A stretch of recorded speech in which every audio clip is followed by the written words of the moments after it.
Welcome, ladies and gentlemen. Today we're going to check out the new vampire skill line from the Greymoor Chapter. I'm Alcast from alcasthq.com. Please make sure to subscribe and like the video.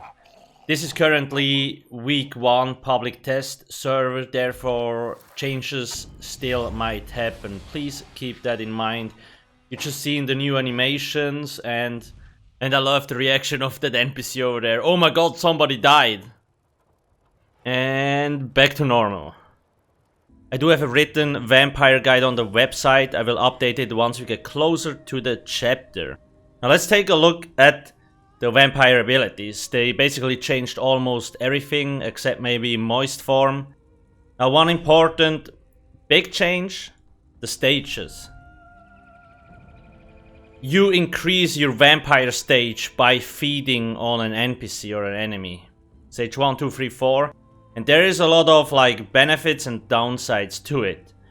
Like always, health recovery, flame damage, basically unchanged. But now regular ability cost. So if you're a stage 4 vampire and you're not that even this even counts when you're not in vampire form. You get 20% regular ability cost increase. So all these abilities here 20% more expensive for just having stage 4. On the other hand, your vampire ability costs will go down by 40% if you're stage 4. That's quite a big increase. I actually hope they adjust this a little bit because 20% is a huge downside. So even just because of that, I feel like a lot of people will cleanse or not use vampire at all unless you're really optimized these skills here. So let's go through all the skills real quick and then check out the passives. So this here is the ultimate. You transform into a vampire lord. A lot of the abilities are criminal act in cities, so you can't just YOLO around with that stuff, otherwise the guards will murder you. When you transform into the vampire lord, you get max health, max magicka, max stamina by 10k. And you heal for 15% of the damage. Yeah. Then you get Swarming Scion, where you have a bat swarm around you, in addition, which deals damage. Perfect Scion is a second morph, where you basically ascend into the vampire stage 5. And there you don't get any of the negative effects. So it says you also ascend to Vampire Stage 5, which grants all the benefits of Vampire Stage 4 with none of the drawbacks. So we can actually quickly test that. 2781. Now when I transform, boom, 2241. Now you see the cost basically removed. This is the female version, and the perfect Scion morph doesn't have wings. The other one actually has some sort of wings around it, I guess the right word. I showcased that in the preview video, in case you remember. Now, next up, Eviscerate. This is basically the new Spammable for a vampire.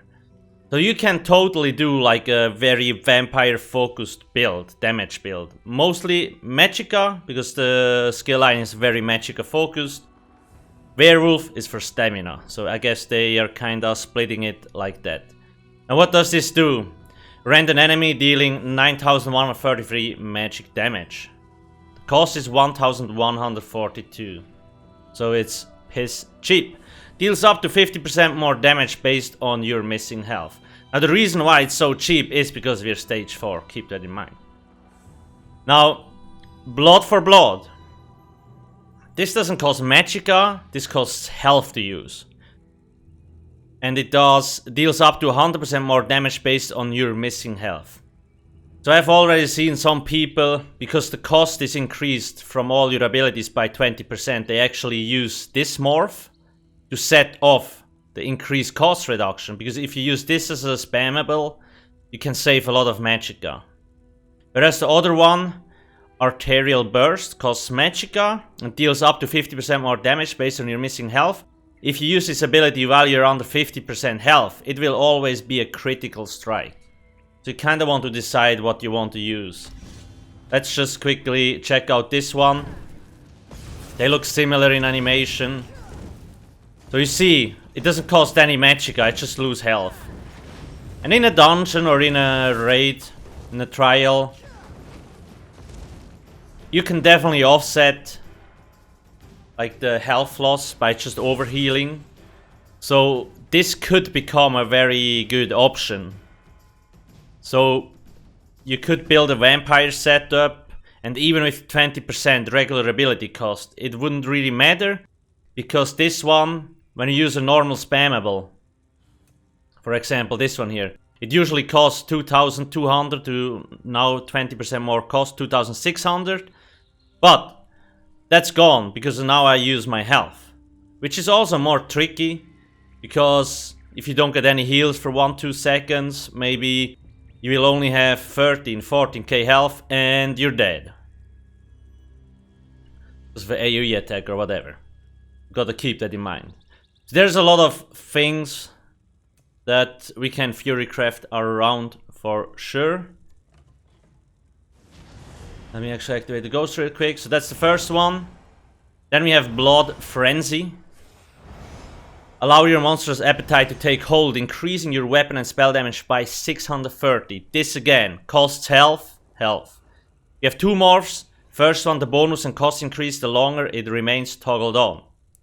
And the second one, when you toggle the ability off, you heal for a portion of the health cost you spent. We can actually kind of like a toggle, so it keeps draining health. Go, ghost, go. Does it actually show the increase? So 660. It doesn't seem to, but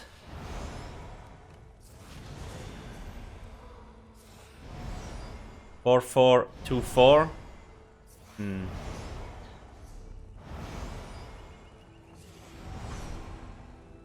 Every second this ability remains toggled on increases the bonus and cost by 10% up to a maximum of 100%. Okay, I see. So yeah, you don't see. Okay. While toggled on, it cannot be healed by anyone other than yourself.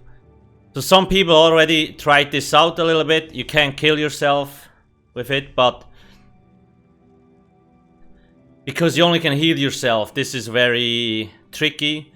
When you're doing a solo arena or a solo build, yes, you could use it if you have, as you have seen, the ghost was enough to out heal the drain. But when you use like blood for blood on top of that, you have so much health drain, at some point it will murder you. It's a nice skill, but tricky to use. So next up, we hop to Vampiric Drain. Siphon away your enemy's vitality, dealing 2.4k magic damage and healing you for 23% of your missing health every 1 second for 3 seconds. Then we have Drain Vigor, restores a portion of your missing stamina. And we have the other one. This was basically Invigorating Drain, where you generate ultimate. Let's actually see. Do I have some sort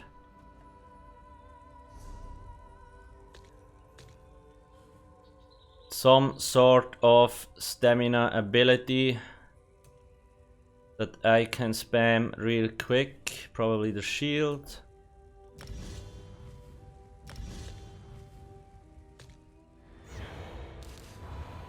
So when I drain, stamina return is a little bit increased. It also looks pretty sick, I'm not gonna lie. Damn. Nice. Healing you, yeah. And restoring 5% of your missing stamina every 1 second for 3 seconds. Okay. Interesting. That's this. Then we move on. Mesmerize. Subdue enemies in front of you with your baleful gaze, stunning them for 5 seconds if they are facing your direction. This stun cannot be blocked. Oh, interesting. Now we have Hypnosis, affects all enemies around you, and Stupefy. Stupefy, something like that. Enemies are snared after the stun ends. So when I actually use this skill looks pretty cool. I think the sound is still missing. Again, we're on the public test server. Now this is an area, like, again, it says stunning them for 5 seconds if they're facing your direction. So they need to look at you to be stunned. But it's basically full radius 7 meters. If somebody is hammering on you and you use this, they get stunned. You cannot block this. So very powerful. Next up we have the moist form. Once again, you basically channel, like it's a toggle now. So I can be in this form for as long as I want. Then I toggle it off and I'm out of it.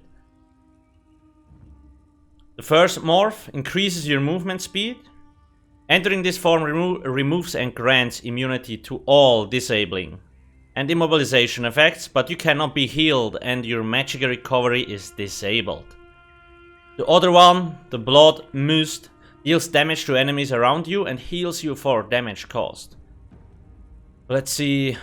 While in this form you deal 1700 magic damage every 1 second to enemies around you and heal for the damage caused. Really nice.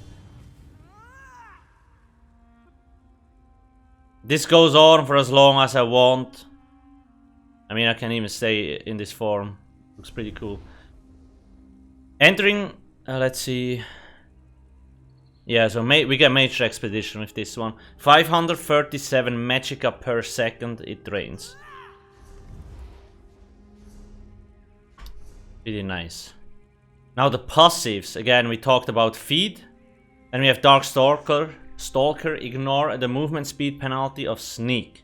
Increases the time it takes to enter Sneak by 50%. So it doesn't take as long. And yeah. The movement speed penalty is gone. Strike from the shadows. While you leave Sneak, Invisibility or Moist form, your weapon and spell damage is increased by 300 for 6 seconds.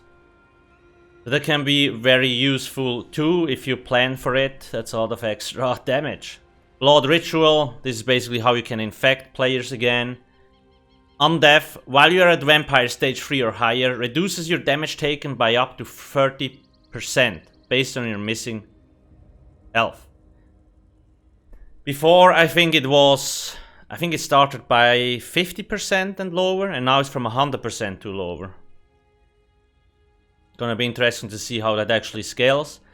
Then Unnatural Movement reduces the cost of sprint by 50%. If you continuously sprint for 3 seconds, you automatically become invisible. But if I keep sprinting, I can actually stay invisible for forever. So on one of my builds, the Speedy G one, which is made just to farm materials, like this will be the go-to. Because I already have crazy fast movement speed, and now I can be invisible all the time. That sounds like heaven.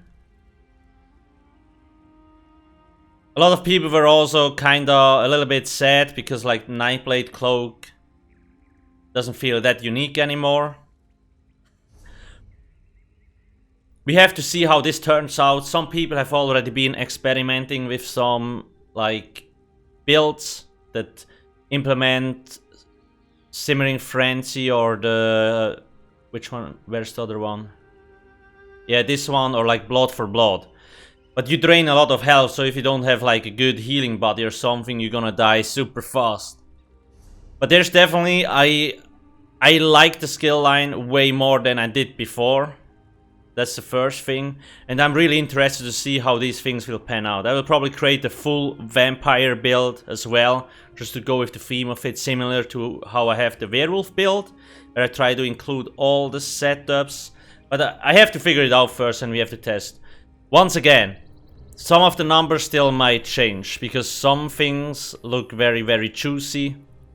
And once people figure out how to set off Stage 4 ability cost increase through regular abilities, then I think Vampire will have a great future. Let's see, is there anything else I forgot to mention? Yes. So currently if you're in Stage 4, the ultimate this year costs 192. Now, there is a set, they reworked Vampire Lord.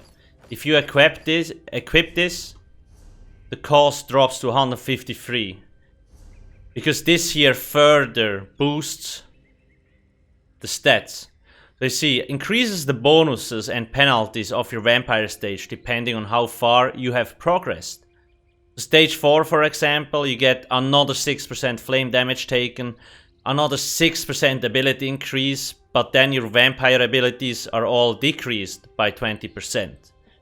If you go full vampire, this could be nice. Obviously, the stats are not really good. Probably not worth it to use it, but just to keep it in mind.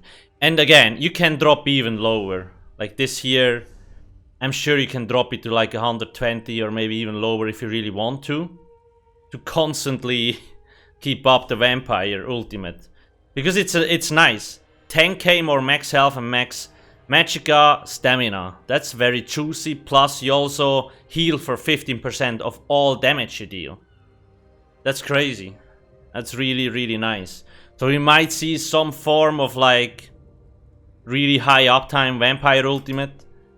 Because then, if you use blood for blood or like the healing thing, if you have 30, 35k health, whatever. There is already a few interesting things. But yeah, it's just week 1 of the public test server. They might change some of the abilities. Don't forget that. Let me know in the comment section below what you actually think about these things. I personally love it, and I'm looking forward to what people come up with. And yeah, this stealth thingy, it's kinda amazing. And it also looks great. The feed animations and all that stuff, just very, very juicy. There's a few other videos that you can check. Make sure to not forget to subscribe. I also do have a second YouTube channel where I upload past live streams. Link in the description. Thanks for watching and have a nice day. Cheers.